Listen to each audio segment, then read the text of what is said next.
Uh, so, welcome back everyone. So, here we are with a new problem of engineering graphics subject. Lastly, we have studied about triangular prism. So, this problem is also based on triangular prism.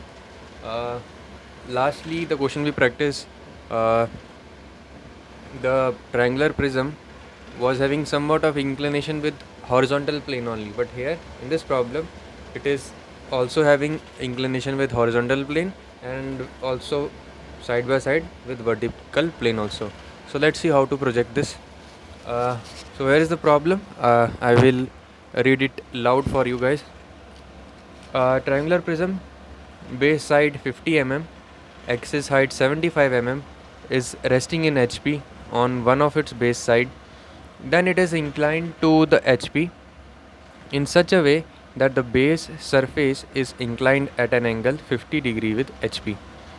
Draw the projection of solid if the resting side is inclined at an angle of 45 degree with HP with VP. So इस problem में अपने को given data क्या क्या मैं एक बार लिख देता हूँ.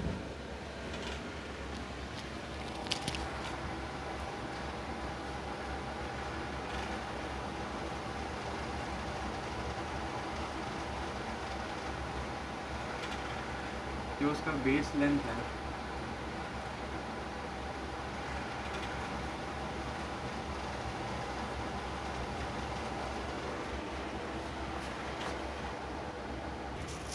So this is all the stuff which we have been given here. हमें यहाँ पर बेस लेंथ दी है 50 mm, axis length 75 mm and base का एंगल HP के साथ 50 डिग्री दिया है एंड जो साइड पर वो ट्रायंगुलर प्रिज्म रेस्ट कर रहा है HP में उसका इंक्लिनेशन वर्टिकल प्लेन से 45 डिग्री दिया है. So let's see how to project this types of problem. So very firstly we have to draw the triangular base. Definitely हम उससे भी पहले जो चीज़ करेंगे वो है रेफरेंस लाइन बनाएंगे. So let's draw it.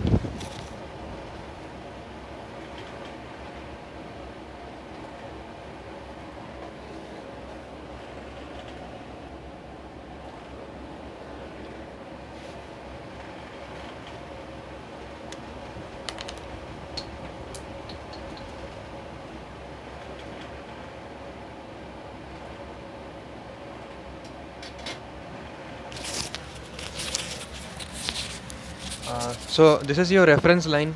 Let's name it as X Y. So इसके नीचे का जो पोर्शन रहेगा वो हॉरिजॉन्टल प्लेन्स के प्रोजेक्शंस को बताएगा, ऊपर वाला वर्टिकल प्लेन्स के प्रोजेक्शंस को बताएगा. राइट. अब यहाँ पर मुझे ट्रायंगुलर, अब यहाँ पर मैं अगर उसको हॉरिजॉन्टल प्लेन में देखूंगा तो मैं टॉप व्यू से देखूंगा. एक प्रिज्म को टॉप व्यू से देखने पर क्या दिखेगा? सिर्फ ट्रायंगल दिखेगा. राइट. अब क्योंकि वो रेस्ट कर रहा है HP पर, तो यानी कि मुझे उसे नीचे बनाना है यहाँ पर, और किसी एक साइड पर कर रहा है तो कुछ इस तरीके से होगा. सॉलिड्स का प्रोजेक्शन हम राइट साइड से शुरू करते हैं. तो डेफिनेटली जो उसका दूसरा वर्टेक्स रहेगा कुछ इस तरीके से रहेगा.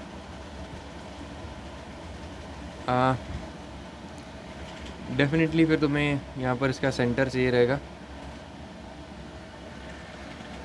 सेंटर इजीली ड्रॉ किया जा सकता है. कैसे? देखो, अब इसका सेंटर चाहिए, कैसे मिलेगा?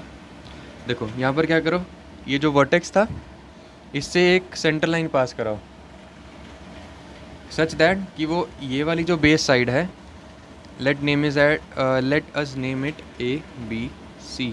एंड क्योंकि प्रिज्म है तो एक और सरफेस ऊपर होगा, तो 1 2 एंड 3 कुछ इस तरीके से नेम कर देंगे.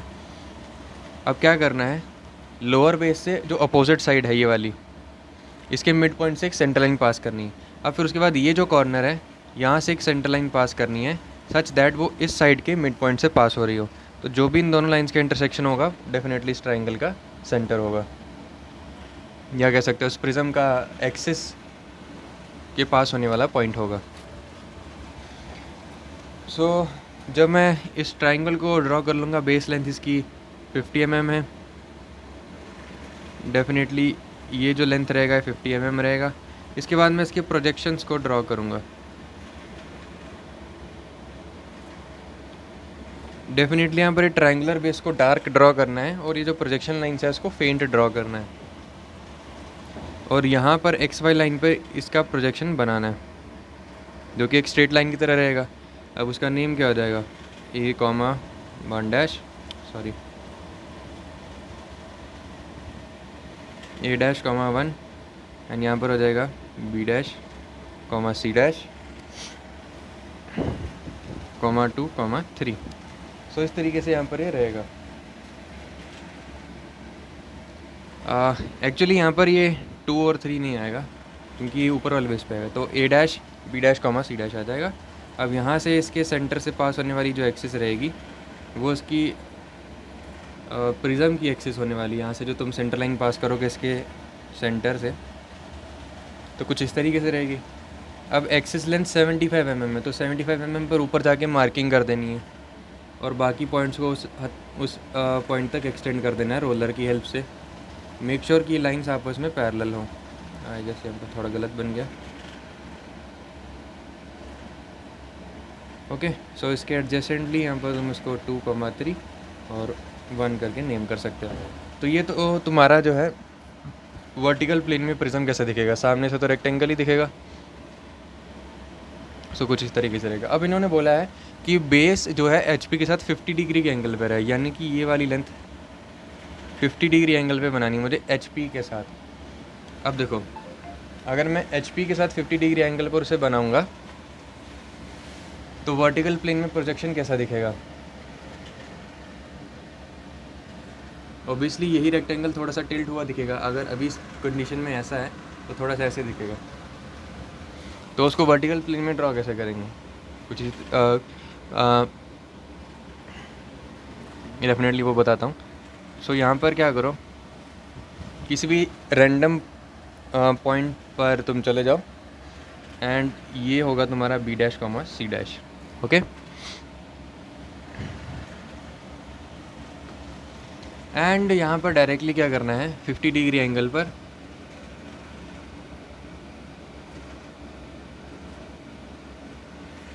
तुम्हें एक लाइन एक्सटेंड करनी है एंड कंपास की हेल्प से इतना डिस्टेंस ओपन करना है and B dash C dash पर रख के यहाँ पर आर्क लगा देनी है।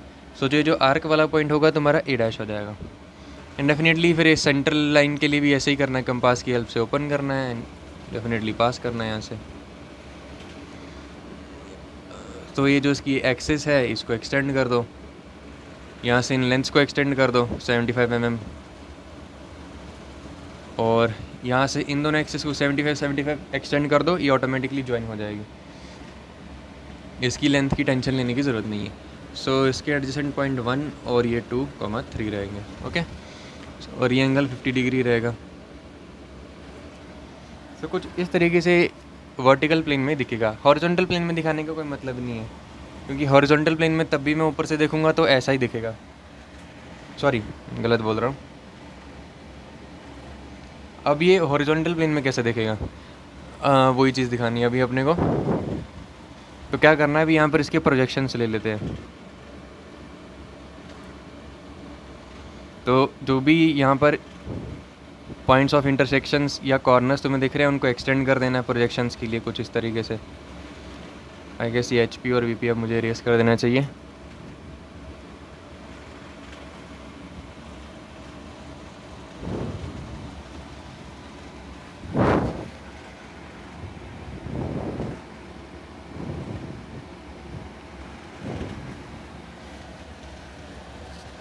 गाइस मुझे लगता है रोलर की हेल्प से बनाना पड़ेगा। तो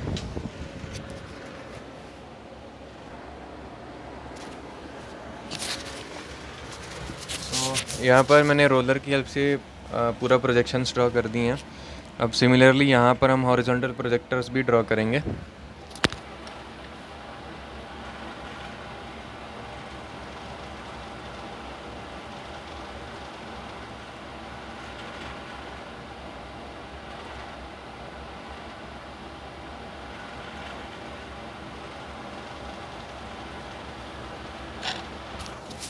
अब डेफिनेटली यहाँ पर मैंने डैश लाइन से प्रोजेक्टर्स को ड्रॉ किया, लेकिन आप एक सॉलिड लाइन से ड्रॉ करेंगे, मेक श्योर कि वो फेंट लाइन हो, ठीक है, क्योंकि यहाँ पर मार्कर की हेल्प से फेंट मैं दिखा नहीं पाऊँगा।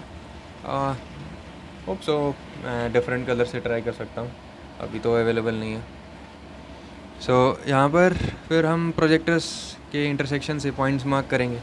ए डैश से पास होने वाला प्रोजेक्टर और ये ए से पास होने वाला प्रोजेक्टर एक सर्टेन पॉइंट होगा। सिमिलरली यहाँ से आई गेस ये सेंटर लाइन का प्रोजेक्टर है, तो यहाँ पर सेंटर लाइन से इंटरसेक्ट होने वाला एक प्रोजेक्टर होगा। सिमिलरली बी डैश और सी डैश से पास होने प्रोजेक्टर से हमारा एक पॉइंट होगा, तो यहाँ पर ये एक ट्राइंगल बन जाएगा। मेक श्योर कि पहले हम बाहर वाले प्रोजेक्टर्स के पॉइंट्स को ज्वाइन करें। सिमिलर मैनर में यहाँ पर 2 और 3 एंड 1 के पॉइंट्स को कनेक्ट कर दो। सो पहला रूल है कि हम बाहर वाले लूप को ज्वाइन करें एंड देन फिर इसकी बाउंड्रीज फाइंड करें। अब क्योंकि ये हॉरिजॉन्टल प्लेन से 50 डिग्री पे है इंक्लाइन, सो यहाँ पर ये प्रिज्म कुछ इस तरीके के कॉन्फ़िगरेशन में रहेगा, यानी कि इसका ये वाला जो साइड है ये विजिबल रहेगा और ये वाली साइड विजिबल नहीं रहेगी। तो इसे मैं पेंट बना सकता हूँ ऐसे डैश करके, एंड यहाँ पर इसका एक्सेस तो विजिबल रहेगा। होप सो ऐसे क्लियर हो। अब यहाँ पर मैंने बहुत सारे प्रोजेक्टर्स बना रखे हैं, तो कन्फ्यूज़न हो रहा होगा कि कौन सी पॉइंट्स ज्वाइन हो रहे हैं कौन से नहीं हो रहे हैं, तो कुछ प्रोजेक्टर्स को इरेज करते हैं ताकि चीज़ें ज़्यादा से ज़्यादा क्लैरिफाई हों। सी यहाँ पर ये ट्रायंगल है, ये मैंने इसके बाउंड्रीज़ को कनेक्ट कर दिया, फिर इसके एजेस को कनेक्ट किया। अब यहाँ पर बेस बना दिया, इसका बेस विजिबल नहीं होगा इसलिए डैश बनाया। तो थोड़ा सा यहाँ पर देखने में समझो कि अगर ये पूरा प्रिज्म आपके सामने होता है, लेट्स से पेन प्रिज्म है, तो यहाँ से 50 डिग्री पे है, तो एलिवेट है, तो ये वाली साइड, ये वाली जो साइड है, ये वाला जहाँ पर मेरा थंब पॉइंट कर रहा है, ये कुछ अंदर की तरफ जाएगी, तो ऑटोमेटिकली यहाँ का जो ट्रायंगुलर बेस होगा उसकी ये वाली साइड विजिबल नहीं होगी। तो मैं थोड़ा और गैप बना देता हूँ यहाँ पर ताकि क्लियरली समझ में आ जाए। ओके, सो डेफिनेटली यहाँ पर मैं अभी स्क्रीन पे साइड पर इसका एक्चुअल प्रोजेक्शन कैसे होगा वो भी बता दूंगा ताकि ज़्यादा क्लियर हो। यहाँ पर जस्ट हम कवर करेंगे कि उसे बनाना कैसे है। सो इतना स्टेप हो गया, तो ये वो हमारा प्रिज्म है जो कि 50 डिग्री एंगल पर रहेगा। अब इसके बाद मुझे इसको वीपी से 45 डिग्री बनाना है। सो लेट्स सी वो कैसे करते हैं।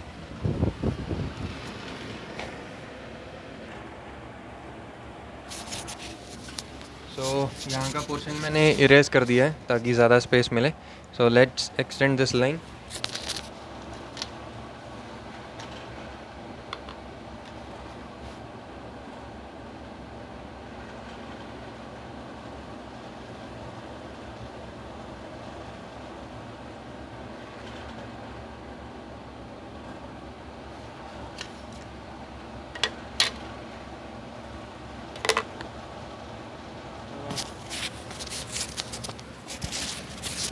सो अब यहाँ पर 45 डिग्री मुझे वीपी के साथ बनाना है, तो मैं क्या स्टेप्स फॉलो करूँगा। अब उसने बोला था कि जो साइड रेस्ट कर रही है, सो ये वाली साइड रेस्ट कर रही है, कौन सी साइड रेस्ट कर रही है देखना। देखो मैं यहाँ पर नेमिंग तो करना भूल ही गया।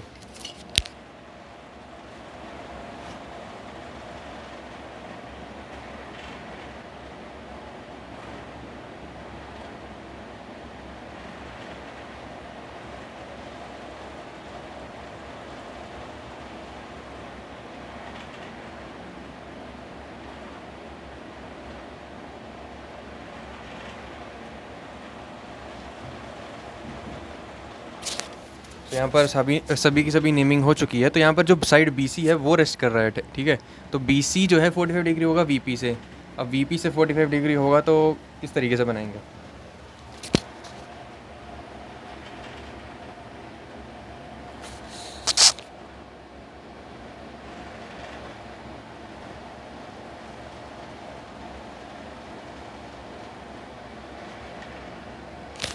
देखो मेरे पास दो तरीके हैं कि मैं यहाँ पर इस साइड को क्या करूँ, वीपी से 45 डिग्री एंगल पर इंक्लाइन करूँ, और डेफिनेटली मैं उसी तरीके से बनाऊँगा फिर। और दूसरा तरीका है क्या है कि मैं यहाँ पर पहले इसका प्रोजेक्शन लूँ एचपी में, फिर बनाऊँ उसको वीपी में, सॉरी पहले इसका इसी का प्रोजेक्शंस को मैं लूँ वीपी में समहाउ, एंड देन उसको एचपी में बनाऊँ, तो वो स्टेप थोड़ा लेंथी हो जाएगा। बेटर है कि हम उसे डायरेक्टली वीपी में ही मतलब यहीं पर एचपी पे ही बनाएं, क्योंकि इनिशियली प्रिज्म हमारा एचपी पे ही रेस्ट कर रहा है। क्यों हमें एचपी पर ही उसका फाइनल प्रोजेक्शन बनाना है? क्योंकि वो रेस्ट कहाँ कर रहा है? एचपी पे कर रहा है, इसीलिए फाइनल प्रोजेक्शन एचपी पर ही बनेगा। अगर वीपी पे रेस्ट करता तो फाइनल प्रोजेक्शन वीपी पे ही बनेगा। ये चीज़ ध्यान में रखनी है। अब ये साइड को 45 डिग्री पे करना है, तो यहाँ से मैं 45 डिग्री एंगल पर एक लाइन एक्सटेंड करता हूँ।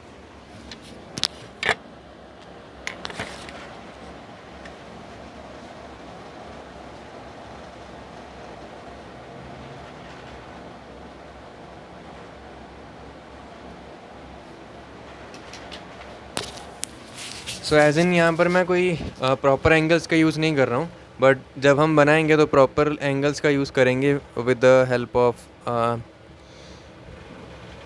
Your angle scales. Okay, so अब इसके बाद का क्या स्टेप है? अब मुझे क्या करना है, साइड बीसी का प्रोजेक्शन लेना है इस लाइन पर, क्योंकि यही साइड 45 डिग्री पे है, तो बाकी का प्रिज्म तो एज इट इज़ बनाना ही है, बट पहले इस लाइन के अलॉन्ग मुझे बीसी बनाना है, क्योंकि बीसी 45 डिग्री पे है और ये लाइन भी 45 डिग्री पर है वीपी से। तो प्रोजेक्टर्स कैसे बनाते हैं? जो भी पॉइंट रहता है उससे 90 डिग्री एंगल पे बनाते हैं, और जिस चीज़ पर चाहिए उसके अलॉन्ग बनाते हैं 90 डिग्री पे। तो यहाँ पर बी से एक लाइन पास करूँगा जो कि इस लाइन के 90 डिग्री होगा।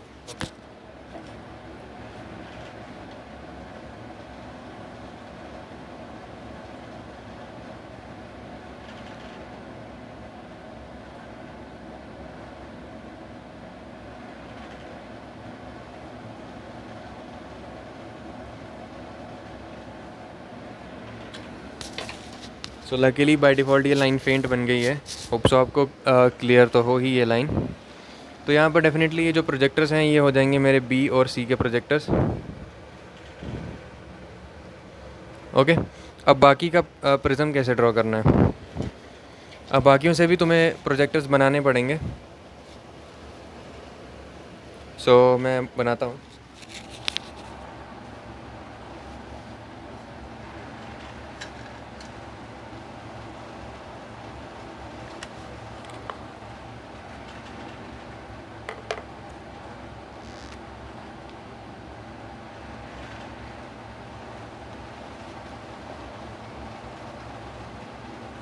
Just a second guys.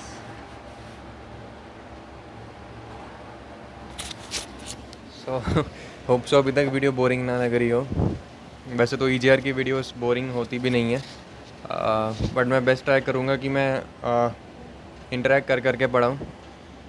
Definitely मैंने इतना इंटरेक्ट तो अभी तक किया नहीं। सो चलो कुछ यहाँ पर अच्छी खासी बातें भी हो ही जाएंगी, बट लेट्स सी कि इसे बनाते कैसे, पहले ज़्यादा इंपॉर्टेंट ये है। सो हाँ, पॉइंट नंबर 2 से भी प्रोजेक्टर्स बनाने हैं।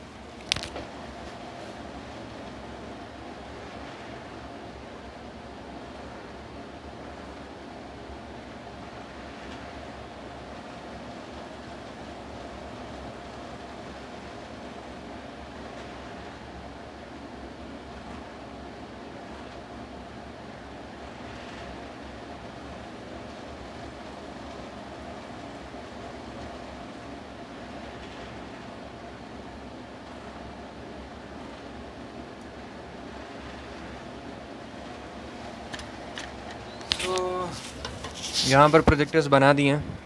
अब देखो बी और सी के प्रोजेक्टर सिर्फ यहीं तक लिमिट इसलिए किए हैं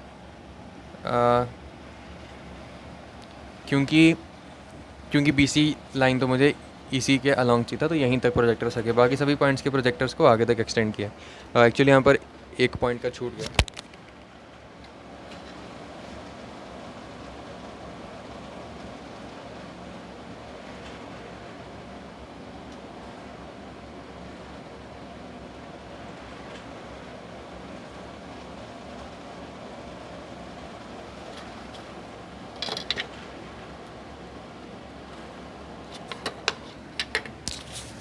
सो यहाँ पर हमने सभी पॉइंट्स के प्रोजेक्टर्स को ड्रॉ कर दिया। अब करना क्या है?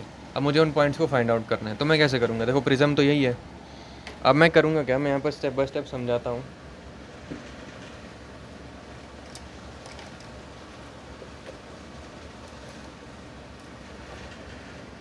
Just a second guys, compass की हेल्प से ही बना कर दिखाता हूँ।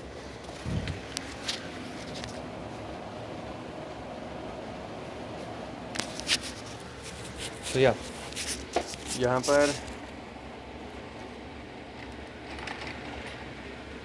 रियली सॉरी, कंपास में पेंसिल तो लगाई नहीं।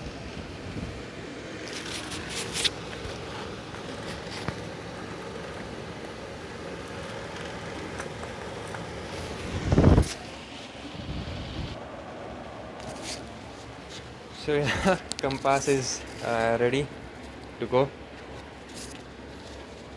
Sorry also. तो देखो हम करेंगे क्या पहले। अब मुझे पॉइंट नंबर 2 का प्रोजेक्टर लाइन पता है, मुझे इसको यहाँ पर प्लॉट करना है। कैसे करूँगा, तो मैं क्या करूँगा, देखो बी और सी पॉइंट यहाँ पर रेफरेंस के तौर पे यूज़ करेंगे क्योंकि वो इसी लाइन के अलॉन्ग है। तो मैं बी से लेकर के पॉइंट नंबर 2 तक कंपास को ओपन करूँगा। बहुत सिंपल। अब मेरे को क्या मिल जाएगा यहाँ पर, बी और पॉइंट नंबर 2 के बीच का डिस्टेंस। अब उसके बाद क्योंकि ये बी से लेकर 2 तक के बीच का डिस्टेंस है, तो मैं यहाँ पर बी पे रख के ये जो 2 से पास होने वाला प्रोजेक्टर है एक पॉइंट मार्क करूँगा।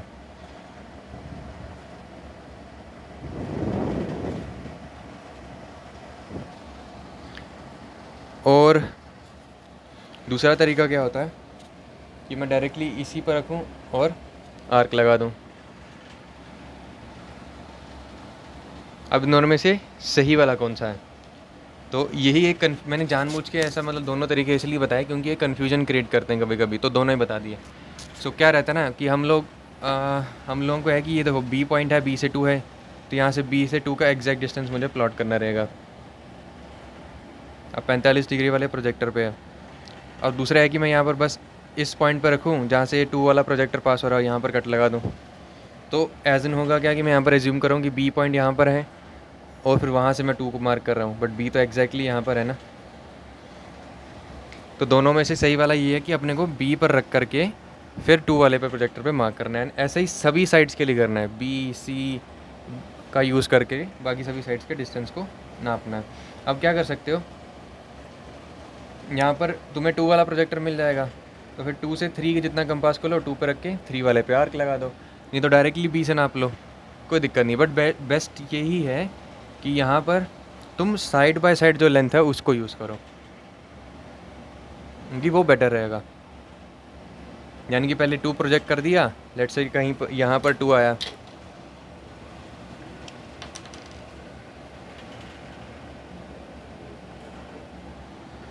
एंड उसके बाद मैंने 2 पर रख के कंपास को 3 जितना ओपन किया, यहाँ पर 3 वाले प्रोजेक्टर पे आर्क लगा दिया।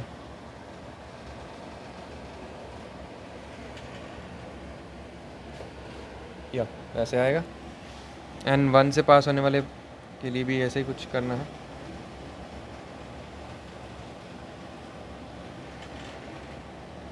थ्री से 1 जितना ओपन कर लिया और डेफिनेटली मार्किंग कर ली। ऐसे ही सभी पॉइंट्स को प्रोजेक्ट करना है एंड फाइनली यहाँ पर हमारा प्रिज्म प्लॉट होगा। पॉइंट नंबर 1 के लिए भी कुछ ऐसे करना है। यहाँ पर लेट से कहीं आ गया और ए बी सी तो बन ही गया।